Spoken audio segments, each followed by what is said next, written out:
ان کے دھوکے میں مت آؤ، ان کی باتوں میں مت آؤ.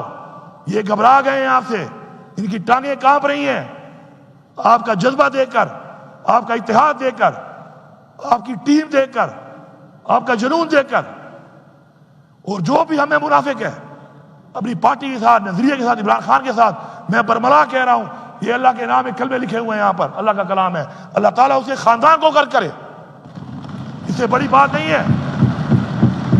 میں کسی سے بھی نہیں کہتا کہ مجھ سے وہ معذرت کرے کسی نے اگر غلط بات کی ہے تو، کیونکہ وہ میرے بھائی ہیں.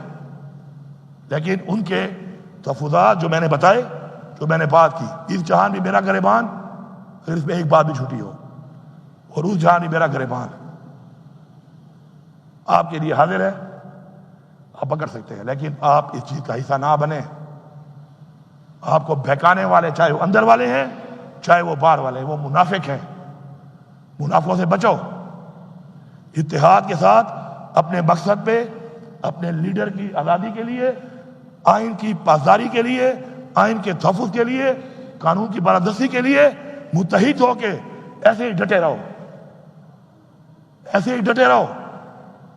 جتنا ڈٹو گے، جتنا لڑو گے، جتنا مقابلہ کرو گے، دشمن پیچھے ہٹے گا.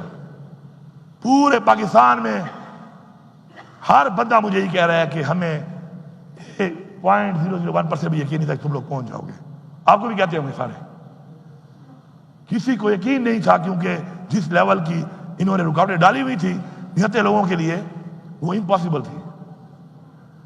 لیکن اللہ کی ذات نے وہ سب پاسبل کیا. ہمیں کامیابی ہوئی ہے، یہ بہت بڑی کامیابی ہے ہماری کہ ہم اس جگہ پہ جا کے پہنچے. ہم نے اپنا نتائج ریکارڈ کرایا. اس میں جس کا جتنا نقصان ہوا، نقصان بھی اللہ پورا کرے گا. آگے اچھائی کا راستہ اور سب کچھ وہ بھی اللہ آگے بھی دکھائے گا، اور کامیابی بھی دے گا. کامیابی تب دے گا جب نیت صاف ہوگی. کامیابی تب دے گا جب مقصد کے لیے کام کریں گے. کامیابی تب دے گا جب ذات کے لیے نہیں، نظریے کے لیے ہم محنت کریں گے. ذاتی فائدے کے لیے نہیں، نظریات کے لیے اپنی یہ جنگ جو ہماری تحریک ہے اس کو جاری رکھیں گے. اور وہ وقت دور نہیں ہے، انشاءاللہ قریب ہے. اب وہ کہتے ہیں نا، گرتی ہوئی دیوار کو ایک دھکا اور دو. ایک اور دھکا ہے،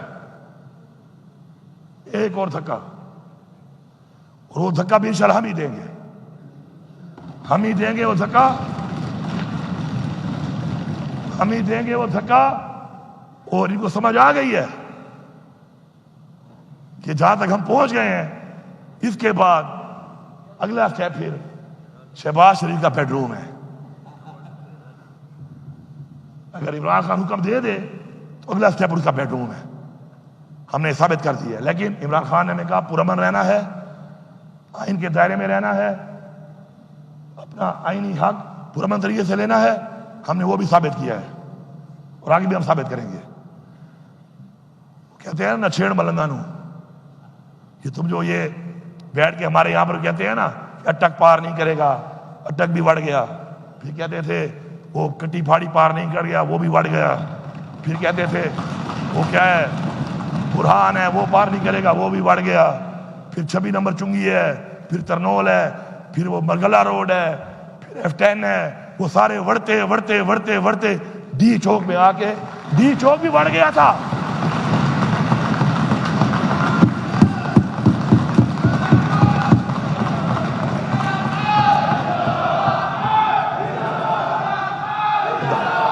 ڈی چوک بھی بڑھ گیا تھا، ڈی چوک بھی بڑھ گیا تھا. لیکن ہماری جو حد تھی، جو بتائی گئی تھی، جو حکم دیا گیا تھا، وہ ریکارڈ کر کے ہم نے پرامن طریقے سے واپس آئے. لیکن ہمارے ساتھ جو کیا گیا ہے، اس کے بعد میں یہاں پہ کھڑا ہو کے فیڈرل گورنمنٹ کو وارننگ دے رہا ہوں کہ اگر تم نے اس آئی جی اسلام آباد کو نہ ہٹایا تو اگلی دفعہ اس آئی جی کو ہٹوانے کے لیے ہم تمہارے پہ دعویٰ بولیں گے. تیار ہو نا سارے؟